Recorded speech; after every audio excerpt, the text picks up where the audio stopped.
Bonjour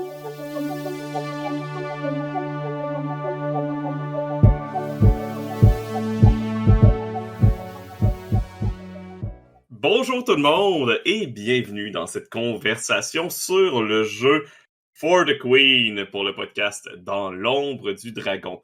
Donc, on a joué à For the Queen, on a enregistré notre partie avec Jocelyne et Marilou ici présentes et on va faire un petit retour sur le jeu.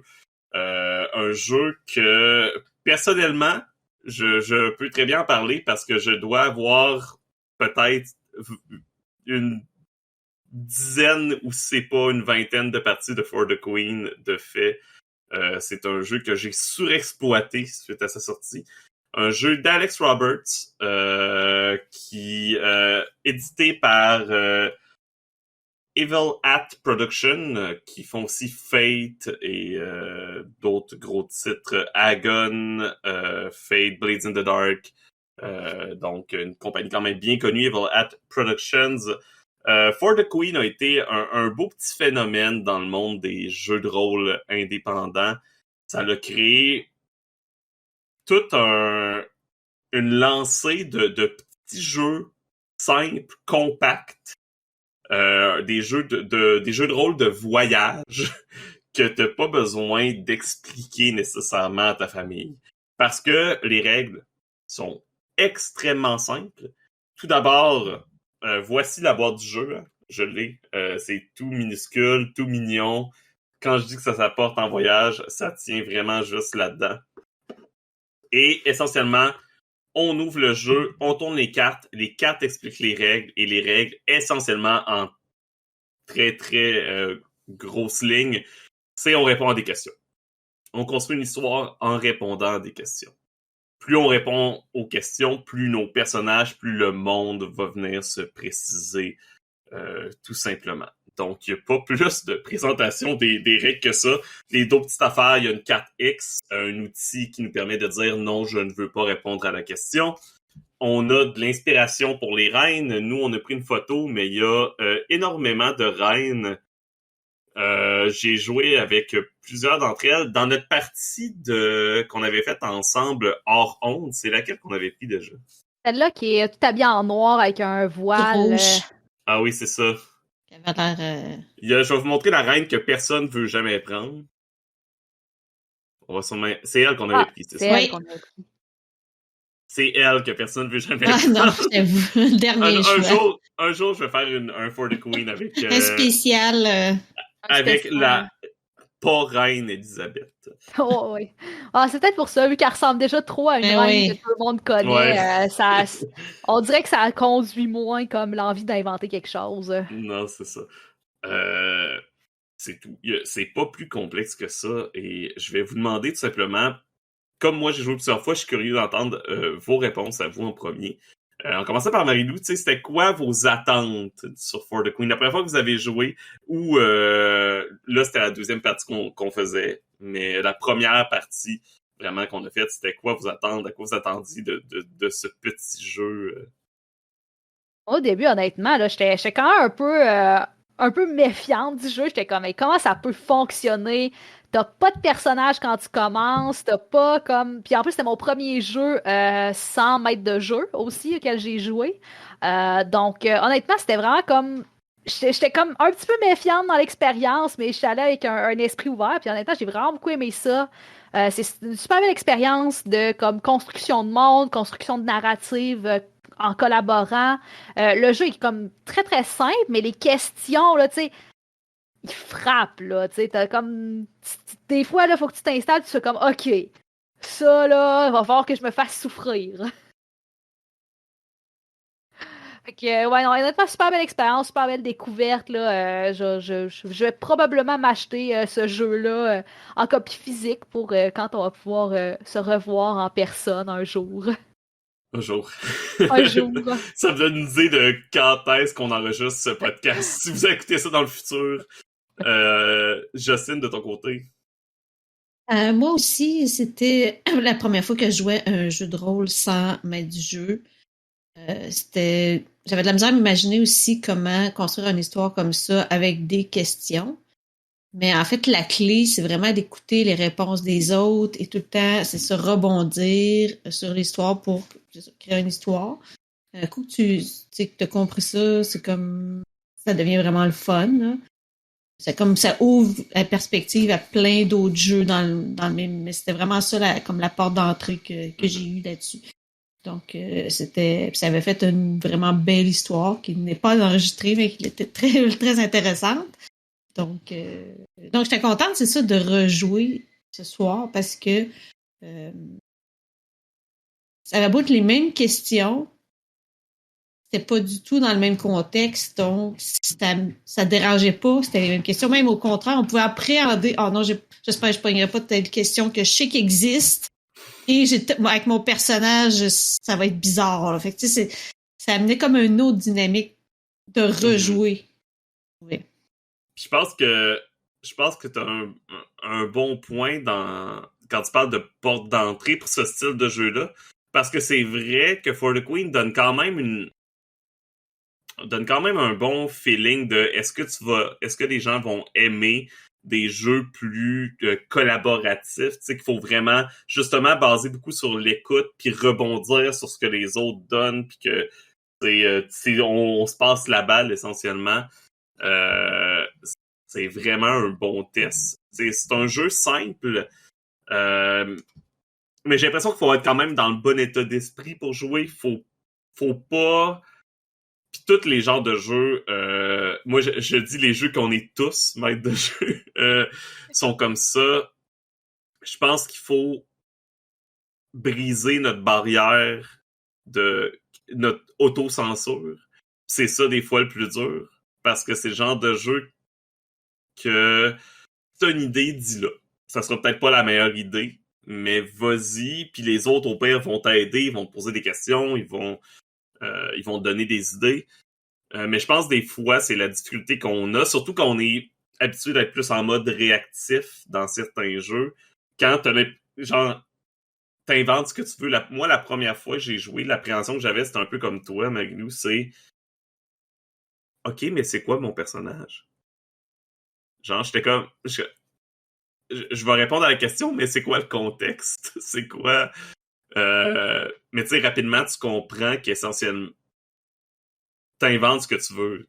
Le contexte, c'est tes réponses, les réponses de chaque personne qui va construire l'univers. On se ramasse souvent dans le même genre d'univers un petit peu médiéval, etc. Je pense que le jeu se prête bien à ça, tout simplement. Mais comme on disait, on a eu 2 parties, puis même si c'est les mêmes questions, il n'y a pas vraiment beaucoup de similarités. Les similarités que je vois souvent, personnellement, de partie en partie, c'est les rôles. Que tu finis tout le temps par avoir, souvent t'as un garde du corps, t'as le chef de la garde, t'as la servante, tu sais, des petits rôles comme ça, mais il y a toujours des petits rôles de saveur.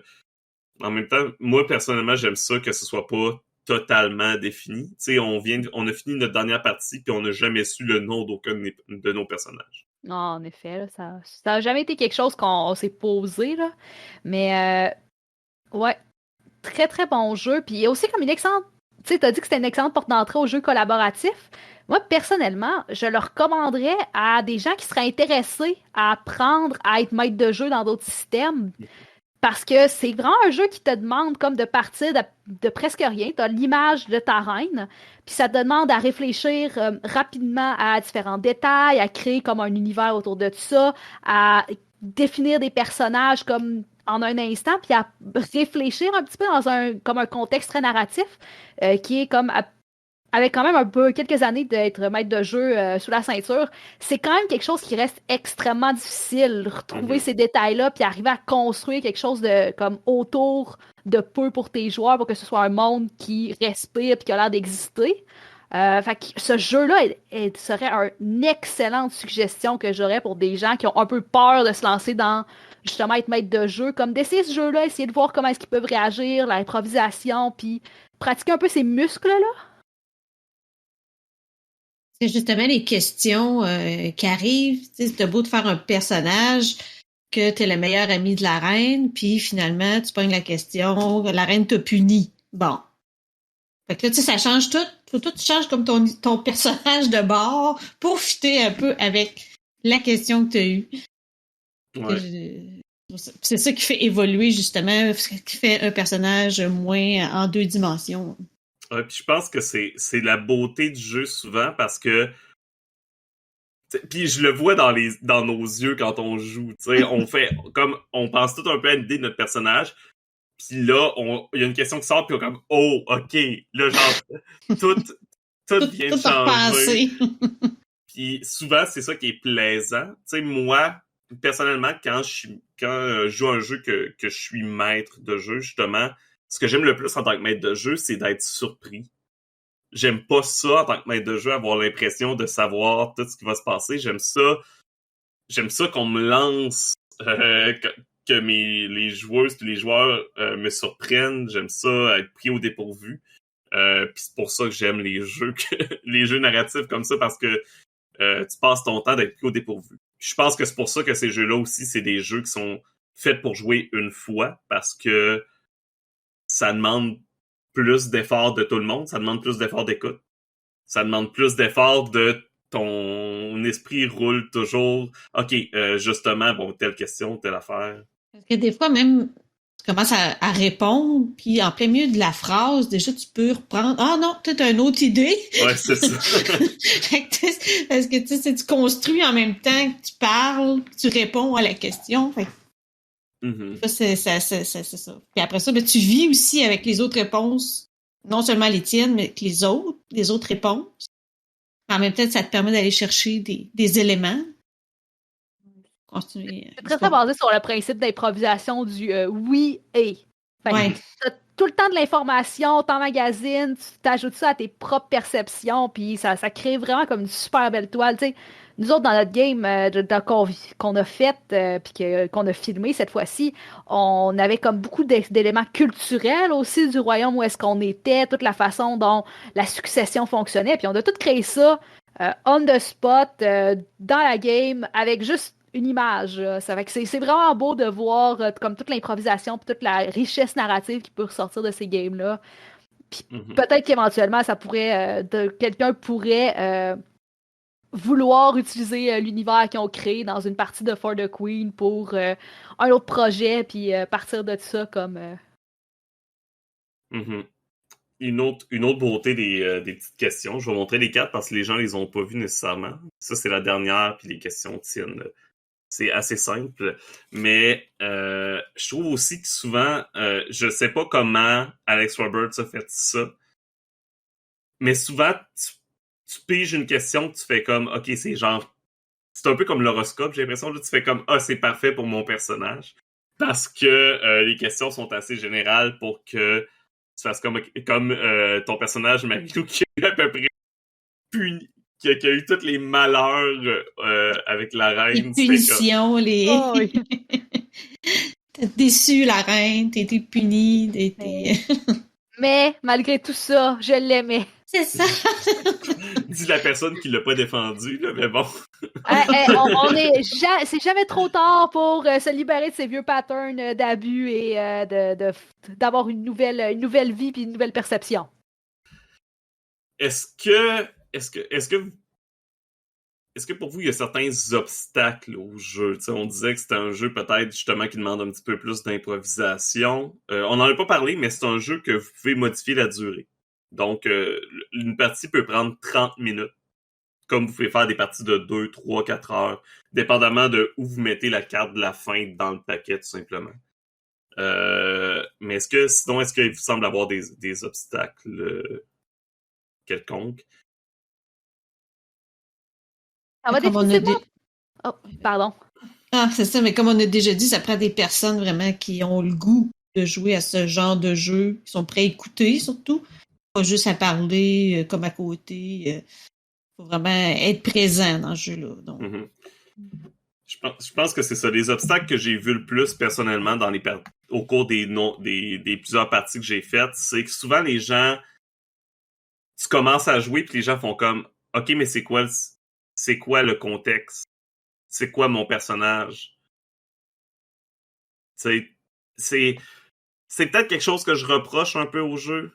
j'aimerais ça qu'ils nous disent pas besoin de personnages à la limite. C'est juste que là, ils disent absolument rien. Il te manque une carte ou deux, là, c'est ça? Fait que t'as la première question souvent, puis là, tu fais OK, mais je suis qui? Qu'est-ce que je fais là-dedans? C'est pas si mal parce que, supposons, la première fois qu'on a joué, ben vous aviez joué, il y avait moi puis Dominique, on avait déjà joué plusieurs fois, fait qu'on connaissait quand même le jeu, on vous avait un petit peu expliqué que c'était pas nécessaire, etc. Mais le jouer vraiment que tout le monde, c'est la première fois, moi, c'est ce que j'avais à l'époque vécu, là. C'est vraiment, on était tous un peu confus sur le OK, mais il nous manque des informations. Maintenant, vu que c'est un jeu un petit peu plus connu, souvent c'est comme pris pour acquis. Je sais pas si les autres jeux qui sont... on pourra en reparler, mais il y a plusieurs jeux qui sont nés de For the Queen. Je sais pas si ceux-là, ils ont rajouté des cartes d'instruction ou non. Je pense aussi à un obstacle qu'on peut voir aussi, puis qui est probablement comme aussi présent dans les jeux sans maître de jeu en général, c'est que ça prend un profil de joueur particulier pour y jouer. Là. Ça te prend des joueurs qui sont super actifs, qui ont le goût de se mettre dans le spotlight, qui ont le goût comme de parler beaucoup. Parce qu'il y a beaucoup de personnes, des fois, dans le monde du jeu de rôle, qui ont peut-être un profil un petit peu plus passif, ils aiment plus ça observer, ils aiment ça être dans l'action et tout ça, mais c'est pas des personnes qui vont aller de l'avant puis comme élaborer beaucoup sur ce qu'ils font. Puis ce profil de joueur-là va probablement être moins à l'aise avec des jeux For the Queen qui, comme littéralement, te demandent de très souvent prendre la parole puis sortir de quoi tout de suite, immédiatement d'improvisation. Là. Donc, c'est pas accessible à tous les profils de joueurs nécessairement. Mm-hmm. Est-ce que, une question étrange, mais qui est bien à poser avec ce genre de jeu-là, est-ce que vous joueriez, par exemple, avec votre famille? Est-ce que c'est le genre de jeu que, selon vous, on peut apporter dans notre famille, sortir puis jouer? Ou est-ce que c'est un jeu que vous joueriez plus avec des gens qui ont déjà fait du jeu de rôle? Oui, mais pas n'importe qui. Des personnes choisies dans la famille, probablement, oui. Les personnes dans la famille qu'on sait qu'ils ont de l'imagination puis qui vont pas se retenir. C'est ça, qui vont pas juste s'attendre à tirer un dé, là. Moi, ça fait des années que j'essaye de convaincre ma famille et mes sœurs de refaire des jeux de rôle avec moi, puis à cette date-là, j'ai pas réussi. Je pourrais l'amener mais dans ma famille, mais je pense vraiment pas qu'il pognerait, malheureusement. Ça m'attriste, mais ce serait pas le genre de jeu qui pognerait dans ma famille. Il est disponible en français pour les gens. D'ailleurs, il est sorti, je pense, l'année dernière en français, fait que c'est quand même récent. Pour la reine en français, For the Queen en anglais, à peu près un $20 US pour le prix. C'est nous, pour jouer, on a utilisé le site Port de Drama, qui est un site gratuit que vous pouvez accéder. Et là-dessus, il y a For the Queen et il y a plein de dérivés. Vous pouvez jouer, il y a disponible en anglais, en français, For the Drama, en japonais, je crois aussi. C'est une initiative, je crois, française de Mathieu B, qu'on parle souvent sur le podcast parce que c'est une personne que moi et Dominique, on apprécie grandement. Mais c'est justement, ça m'amène à dire que For the Queen a donné naissance ce qu'on appelle des jeux Descended from the Queen. C'est rendu la mode. Souvent, des jeux vont prendre une licence qu'on appelle la Creative Commons License, qui fait que n'importe qui a le droit de créer à partir de ton jeu puis de faire de l'argent. Tant qu'il te crédite d'une certaine façon. Blades in the Dark le fait. Vous allez voir des jeux Forged in the Dark. Il y en a plusieurs autres qui ont fait ça. Et For the Queen l'a fait. Donc, quelques exemples de jeux inspirés de For the Queen. J'ai For the Cake, que je vois ici. On joue de délicieux bonhommes de pain d'épices essayant de survivre à la période de Noël. Ça a été le fun, hein?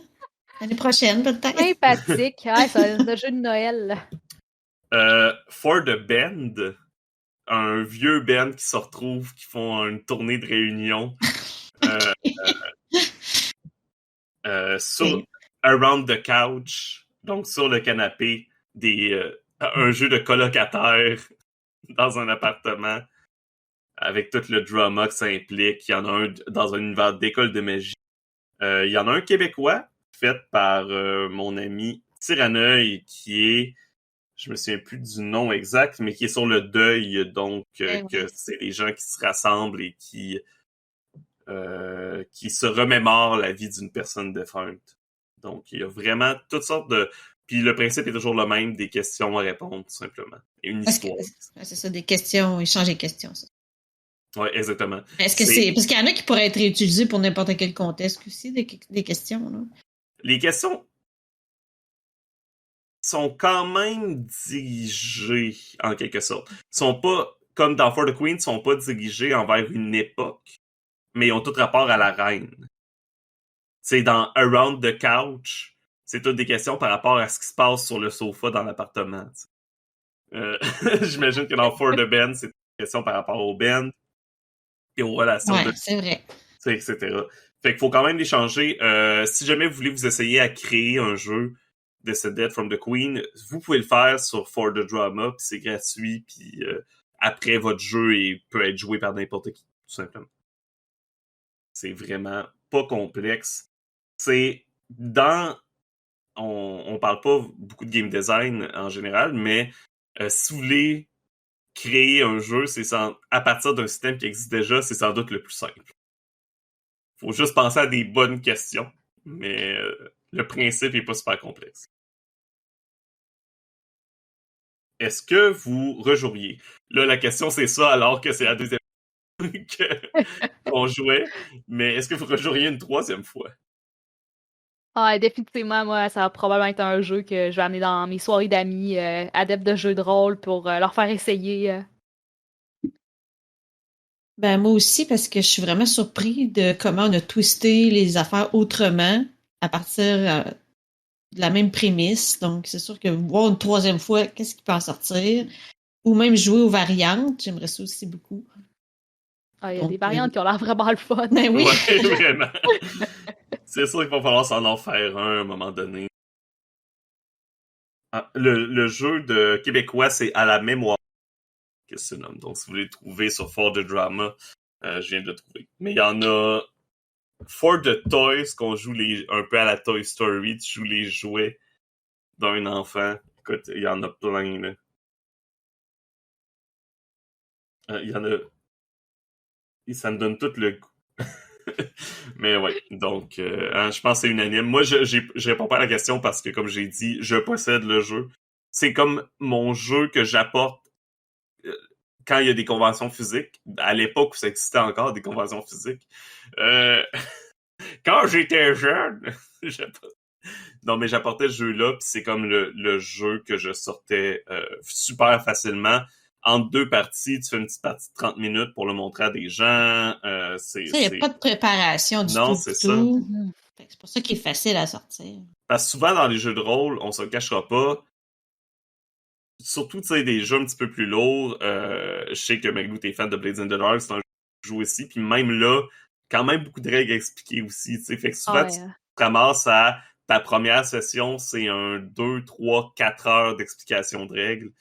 J'ai pris l'habitude de couper beaucoup de règles dans Blades in the Dark quand j'introduis des joueurs parce que sinon ça finira pas puis on n'aura pas de fun. Mm-hmm.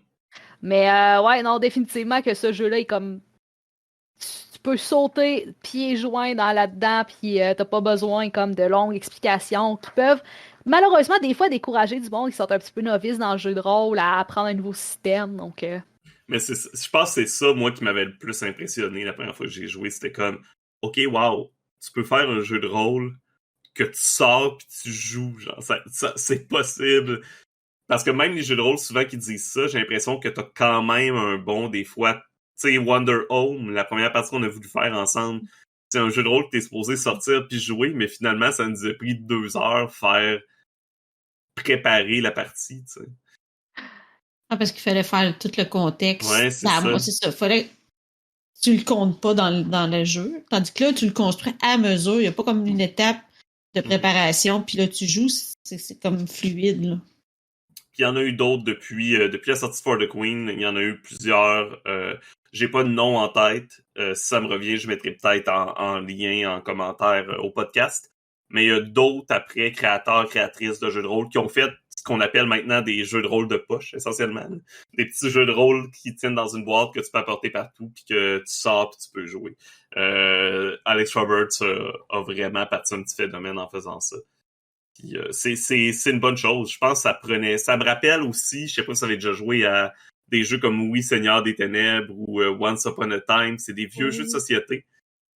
J'ai une copie de Oui, Seigneur des Ténèbres chez nous. C'est des jeux de société qui penchent vers le jeu de rôle plus qu'autre chose, essentiellement. Puis, on dirait que c'est comme un petit retour à ça, en quelque sorte.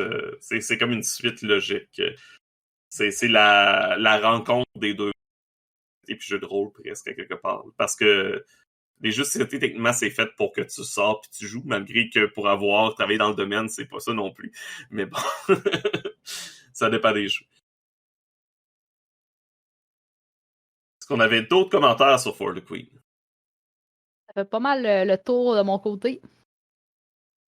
À essayer. Yes, on vous conseille fortement, puis super simple. Hein. Pour jouer en ligne, vous avez déjà la plateforme pour ça. Elle est déjà prête pour vous. Ils ont déjà l'exemple de notre partie. Ça, t'es là. Ils n'ont jamais joué.